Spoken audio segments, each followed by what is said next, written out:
अस्सलाम वालेकुम नाज़रीन, मैं मोहम्मद असलम हुसैन सियासत की खबरों में आप सबका इस्तकबाल करता हूँ। हिंदुस्तान में कोरोना वायरस का कहर कुछ हद तक थमता नजर आ रहा है। जहां रोजाना 80 से 90 हज़ार केसेस सामने आ रहे थे, अब 60 हज़ार के अंदर केसेस सामने आ रहे हैं। इस हिसाब से कुछ हद तक कोरोना वायरस के केसेस कम नजर आ रहे हैं। वज़ारत सेहत की जानिब से मंगल की सुबह जारी अपडेट के मुताबिक पिछले 24 घंटों में 55,342 नए मामले सामने आए हैं, जिसके बाद कुल मरीजों की तादाद 71,75,880 हो गई है। 18 अगस्त के बाद पहली बार 55,000 के करीब मामले सामने आए हैं। वाज़ेह है कि 18 अगस्त को 55,079 नए मामले सामने आए थे, जिसके बाद से फिर इजाफा ही देखा जा रहा था। उत्तर प्रदेश के हाथरस केस को लेकर अब एक्शन होना शुरू हो गया है। गुज़िश्ता रोज इलाहाबाद हाईकोर्ट की लखनऊ बेंच ने इस मामले को सुना, जिसमें लड़की के खानदान वालों ने अपना दर्द अदालत के सामने बयान किया। दूसरी तरफ आज से हाथरस के उस गांव में सीबीआई की टीम का एक्शन शुरू हो चुका है। सीबीआई की तफ्तीशी टीम ने आज मौका वारदात का दौरा किया, जहां से सबूत इकट्ठा किए जा रहे हैं। ऐसा लगता है जैसे पूरी हिंदी फिल्मी बरादरी ने बॉलीवुड के खिलाफ मुबैना तौर पर हत्तक आमेज और तौहीन आमेज तबसरा करने पर दो news channels Republic TV Arnab Goswami और इनके मावून प्रदीप भंडारी, अंग्रेजी के न्यूज़ चैनल टाइम्स नाउ और इसके एडिटर राहुल शिवशंकर और नविका कुमार समेत कई दीगर के खिलाफ मोर्चा खोल दिया है। दिल्ली हाईकोर्ट में एक रट पिटीशन दाखिल की गई, जिसमें इन्हें बॉलीवुड और इसके अराकीन के खिलाफ गैर जिम्मेदाराना और काबिल एतराज़ ख्यालात के इजहार से रोकने का मुतालबा किया है। इन न्यूज़ चैनल्स ने बॉलीवुड को गंदा और नशे का आदी करार दिया था। रेड पिटीशन दाखिल करने वालों में बॉलीवुड के कुछ बड़े नाम भी शामिल हैं, जिसमें शाहरुख खान, करण जौहर, आमिर खान, सलमान खान, अजय देवगन, अनिल कपूर, फरहान अख्तर, कबीर खान समेत दीगर लोगों ने इन दोनों न्यूज़ चैनल्स और इनके 4 एंकरों के खिलाफ मुकदमा दायर किया है। मुंबई पीर को बरखी बहरान की वजह से मफलूज हो गई और कई लोकल ट्रेन सर्विसेज बंद हो गए। बरखी सरबराही की मजदूरी की वजह से बेशुमार लोग लिफ्टों में फंस गए और वर्क फ्रॉम होम दरहम बरहम हो गया। पानी की सप्लाई भी बुरी तरह मुतासिर हुई। कोविड-19 वबा की वजह से लाखों अफराद इन दिनों घरों से काम कर रहे हैं। बरखी बहाल करने की कोशिशें जंगी खतूत पर शुरू की गई और दोपहर 12 बजे से जज्वी तौर पर खिदमात बहाल हुई। इस तरह ज़ायदा 2 घंटे तक बरखी महदूद रही, जिसकी शाद व नादिर ही कोई मिसाल मिलती है।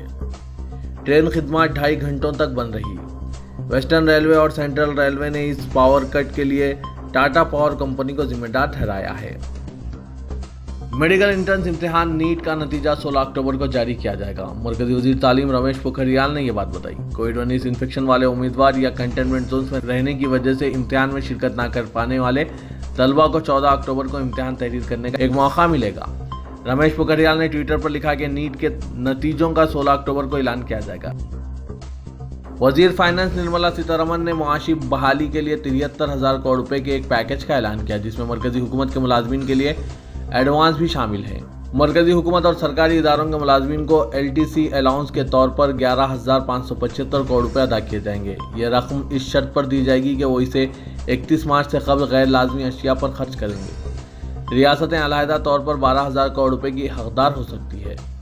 यह रकम 50 साल के सूद से पाक खर्च के तौर पर होगी। मरकजी हुकूमत सड़कों, दिफा, इंफ्रास्ट्रक्चर, पानी की सप्लाई और शहरी तरक्की के लिए इजाफी 2,500 करोड़ रुपए खर्च करेगी। वजीर फाइनेंस निर्मला सीतारमण ने बताया कि इन तमाम इक़दामात से 73,000 करोड़ रुपए की इजाफी तलब पैदा होगी।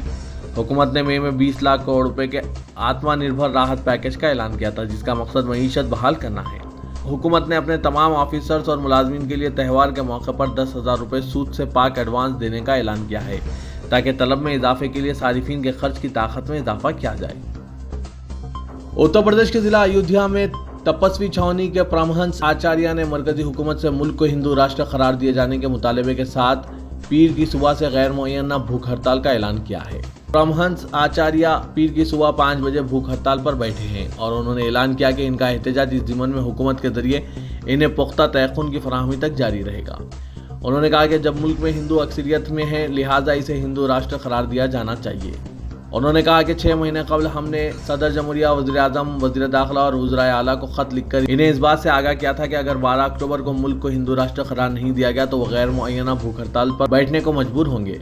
काबिल जिक्र है कि परमहंस आचार्य इससे पहले अयोध्या में राम मंदिर की तामीर के लिए भूख हड़ताल कर चुके हैं। इस वक्त भूख हड़ताल की वजह से इनकी सेहत काफ़ी ख़राब हो गई थी और उन्होंने अपना भूख हड़ताल इस वक्त ख़त्म किया था जब रियासत के वज़ीर आला योगी आदित्यनाथ बजात खुद अयोध्या पहुंचे और इन्हें राम मंदिर की तामीर का तयक़ुन दिया था। फर्जी टीआरपी घोटाले की जांच में मुंबई क्राइम ब्रांच को 2 बड़ी कामयाबियां मिली हैं। उत्तर प्रदेश भेजी गई इसकी टीम ने जहां एक मफरूर मुलजिम को गिरफ्तार कर लिया, वहीं रिपब्लिक टीवी के सीएफओ ने सुप्रीम कोर्ट में पिटीशन दाखिल करने के बावजूद मंगल को अदालत में हाजिर होने पर आमदगी जाहिर की है। रिपब्लिक मीडिया नेटवर्क के सीएफओ एस सुंदरम ने मुंबई पुलिस को मकतूब रवाना करते हुए पूछताछ के लिए हाजिर होने की इत्तला दी है। दहली फसादात की जांच पर उठने वाले सवालात और शहरियत तरमीमी एक्ट के कारकुनों को फसाद में माखूज करने के इल्जामात के बीच साबिक मुमताज जजों और नौकरशाहों की एक टीम ने फसादात की जांच करके हकीकत को मंजर-ए-आम पर लाने का फैसला किया है। मरकजी और रियासती हुकूमतों के लिए काम कर चुके साबिक नौकरशाहों की तंजीम कॉन्स्टिट्यूशनल कंडक्ट ग्रुप सीसीजी ने इस ताल्लुक से 6 मुमताज साबिक आला ओहदेदारों की एक कमेटी तश्कील दी है। कमेटी फरवरी में हुए इन फसादात की जांच करके रिकॉर्ड तैयार करेगी।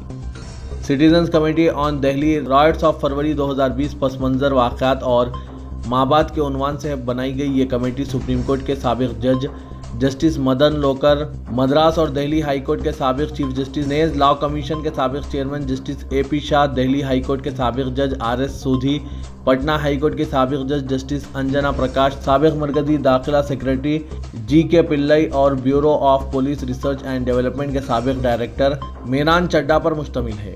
CCG का कहना है कि ये एक गैर सियासी ग्रुप है और एक ऐसी मुआशरती तहजीब को फ़रोग़ देने के लिए काम कर रहा है जो आईनी क़दरों के धागों से मजबूत बंधी हो। मध्य प्रदेश हाई कोर्ट ने एक अहम फैसले में मुहर्रम के मौके पर तलवार लहराने की वजह से 4 मुस्लिम नौजवानों पर NSA लगाने के फैसले को न सिर्फ कालादम करार दिया है बल्कि हुकूमत को हिदायत दी है कि वो हर नौजवान को 10,000 रुपये जुर्माना अदा करे।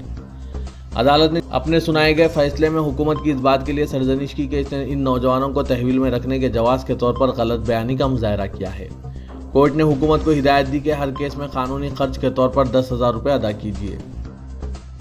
हमारे समाज में मर्दों की बालादस्ती इब्तिदा से कायम है। हालांकि ख्वातीन ने अपनी जहानत और हिम्मत से सभी मैदान में अपनी मौजूदगी दर्ज कराई है।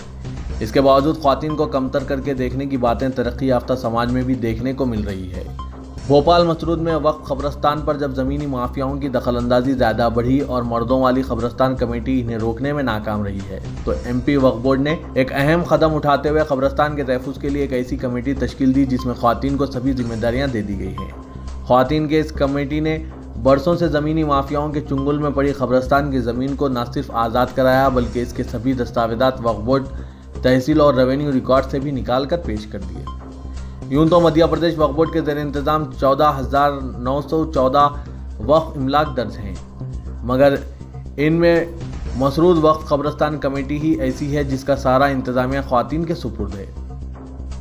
जवेदुल माहिन की कोशिशों से दहली फसाद में मुबैना तौर पर माखूज 2 मुलजिमीन की जमानत के साथ जमानत हासिल करने वाले मुलजिमीन की तादाद 8 हो गई है। जवेदुल माहिन के सदर मौलाना सैयद अरशद मदनी ने कहा कि दहली फसाद में मुबैना तमाम मुलजिमीन की जमानत और अदालत से बरात तक जमेत की कोशिश जारी रहेगी। दहशतगर्दी के झूठे इल्जामात के तहत गिरफ्तार मुसलमानों को कानूनी इमदाद फराहम करने के लिए मशहूर जवेदुल माहिन ने दहली फसादात में फंसाए गए सैकड़ों मुसलमानों के मुकदमात लड़ने का बेड़ा उठाया है और सदर जवेदुल माहिन मौलाना अरशद मदनी के ज़ेर निगरानी मुलजिमीन की जमानत पर रिहाई के लिए सेशन अदालत से लेकर दिल्ली हाई कोर्ट तक अर्जियां ज़ेर समात हैं।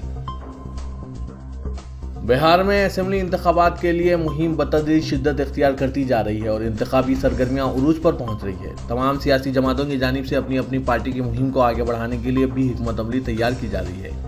हर जमात अपनी पार्टी के स्टार कैंपेनर्स की फहरिस्त तैयार कर रही है ताकि अवाम के दरमियान इन्हें भेजकर अवाम की तायद हासिल की जा सके। बीजेपी की इंतखाबी मुहिम में जहां वज़ीर आज़म नरेंद्र मोदी, वज़ीर दाखिला अमित शाह और चीफ मिनिस्टर उत्तर प्रदेश योगी आदित्यनाथ के अलावा दूसरे कायदीन हिस्सा लेने वाले हैं, वहीं कांग्रेस ने भी अपने स्टार कैंपेनर्स की फहरिस्त जारी की है।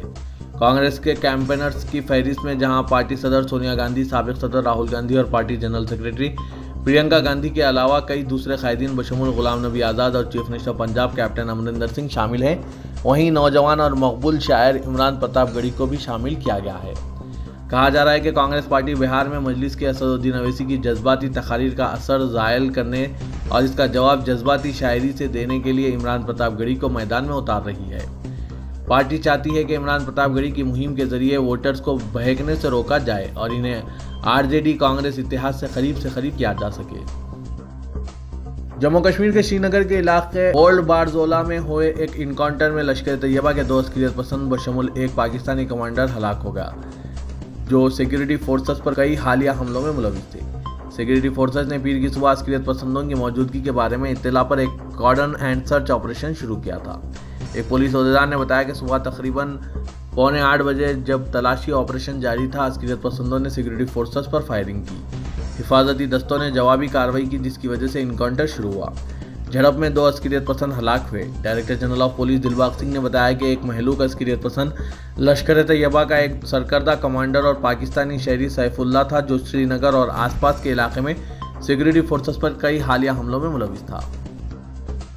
इजराइल के वज़ीर आज़म बेंजामिन नेतन्याहू और अबू धाबी के वली अहद प्रिंस मोहम्मद बिन जायद अल नहयान के दरमियान पीर को फ़ोन पर राब्ता हुआ, जिसमें दोनों रहनुमाओं ने 2 तरफ़ा ताल्लुकात की मजबूती और खित्ते की सूरत हाल पर तबादला ख्याल किया। दोनों मुल्कों के रहनुमाओं के दरमियान राब्ता ऐसे मौके पर हुआ है जब पीर को ही इजराइल की काबीना ने मुत्तहिदा अरब इमारात के साथ ताल्लुकात कायम करने के मुआहदे की मंजूरी दी है। इजरायली वज़ीर आज़म नेतन्याहू का कहना है कि अबू धाबी के वली अहद के साथ बातचीत के दौरान शहजादा मोहम्मद बिन जायद अल नहयान ने जल्द मुलाकात पर इत्तफाक किया है। चीन ने सऊदी अरब को हज के लिए सफ़र करने वाले मुसलमानों के लिए नए क़वायद शराइत जारी किए हैं। चीनी मुसलमानों के लिए सफ़र हज का एहतमाम इस्लामिक एसोसिएशन की जानिब से किया जाता है। आज़मीन हज को चीनी क़वानीन की तामील करना और मजहबी इंतहा पसंदी की मुखालिफत करना लाजमी है। चीन में 20 मिलियन यानी 2 करोड़ मुसलमान आबाद हैं, जिनमें से ज़्यादातर तुर्क नस्ल के यगूर बाशिंदे शामिल हैं। चीन से हर साल तकरीबन 10,000 मुसलमान हज के लिए रवाना होते हैं। निज़ामाबाद व कामारेड्डी अजला पर मुश्तमिल मजालिस मुकामी MLC नशिस्त पर TRS उम्मीदवार कविता ने रिकॉर्ड वोटों से कामयाबी हासिल की। बीजेपी कांग्रेस उम्मीदवार की जमानत जब्त हो गई। प्रिंस मुफक्कम जा बहादुर ने HEHD निज़ाम के ज़ेरे तहत औकाफ़ी जायदादों की तरक्की में वक्फ बोर्ड से ताउन की ख्वाहिश की है। प्रिंस मुफक्कम जा बहादुर ने इस मसले पर बातचीत के लिए सदर नशीन वक्फ बोर्ड मोहम्मद सलीम को अपनी क़यामगाह पर मदऊ किया था। दोनों ने औकाफ़ी जायदादों के तहफ़्फ़ुज़ और तरक्की से आमदनी में इजाफा करके मुसलमानों की भलाई पर खर्च करने से इत्तफ़ाक़ किया है।